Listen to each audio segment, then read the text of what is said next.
My fellow Americans, on Monday, America will celebrate her 207th birthday.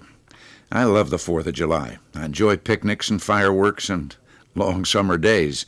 And I get excited with the thought that millions of our people all across our great country will, on this 4th of July weekend, join together in thinking about freedom and the men and women who sacrificed to make it our inheritance.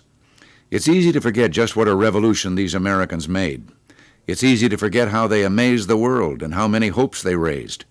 President George Washington, in the very first inaugural address, warned Americans that they had a new responsibility.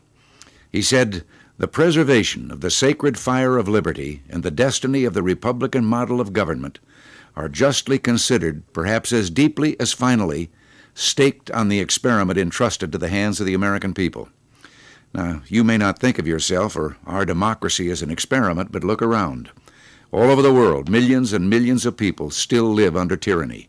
Their leaders claim that they're the wave of the future, that history is on their side, and yet their people look to us for hope.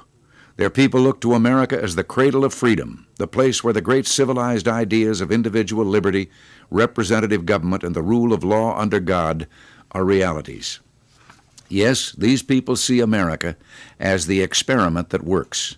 And democracy works because of the physical and moral courage of individuals, some famous, others deserving of recognition. I think of a group of women we honored in Washington this past April, an honor long overdue.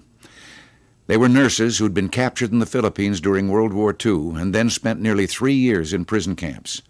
Lieutenant Colonel Madeline Ulm, who was captured at Corregidor, is described tending wounded soldiers during the long months of siege. Our atmosphere was one of dusty pall, ever present, in which we moved, worked, tried to eat, tried to breathe, in an endless nightmare, she said. In Santa Tomas prison camp, Colonel Ullum and her fellow nurses quickly organized into shifts and began to care for other prisoners. They fought against diseases and starvation. They lacked medicine and equipment and food. But miraculously, every one of the 81 American women POWs had survived. These women would not describe themselves as extraordinary Americans.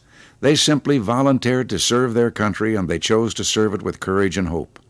Their patriotism, as they gathered in Washington 40 years after their capture and imprisonment, remained strong and vibrant. Of course, we're accustomed to thinking of courage during a time of war, but democracy requires political courage as well. In 1954, when he was convalescing from a painful back operation, Senator John F. Kennedy had time to think about political courage. The result was a book entitled Profiles in Courage, in which he wrote, "In the days ahead, only the very courageous will be able to take the hard and unpopular decisions necessary for our survival in the struggle with a powerful enemy. And only the very courageous will be able to keep alive the spirit of individualism and dissent which gave birth to this nation, nourished it as an infant, and carried it through its severest tests upon the attainment of its maturity."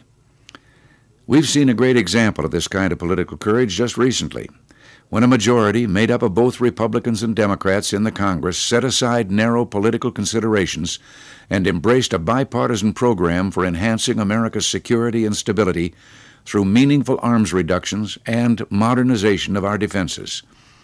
It was not easy for many of these men and women to vote for the MX missile. Some have been harshly criticized by other members in their own party. Indeed, they faced considerable pressure and corresponding political risks.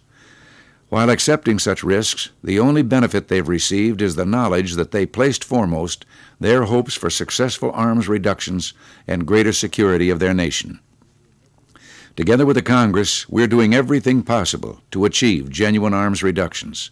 Our negotiators have been given instructions that provide greater flexibility in our negotiations with the Soviet Union. The proposals are fair, realistic, and would bring a much greater degree of stability for all the peoples of the world. There's absolutely no doubt that the prospects for success in our negotiations have been significantly improved because of the political courage shown by the Congress. The task now is to be patient and to sustain our resolve. On this 4th of July weekend, I salute those members of the Congress who are putting the interests of America first. They're part of a long American tradition of proving democracy's critics wrong, of showing that we have the courage to stand up for what is right and what is necessary. Our democratic experiment is alive and well at year 207, And with the help of the kind of political leadership and vision that we've seen in recent weeks, we can count on many happy returns. Till next week, God bless you and God bless America.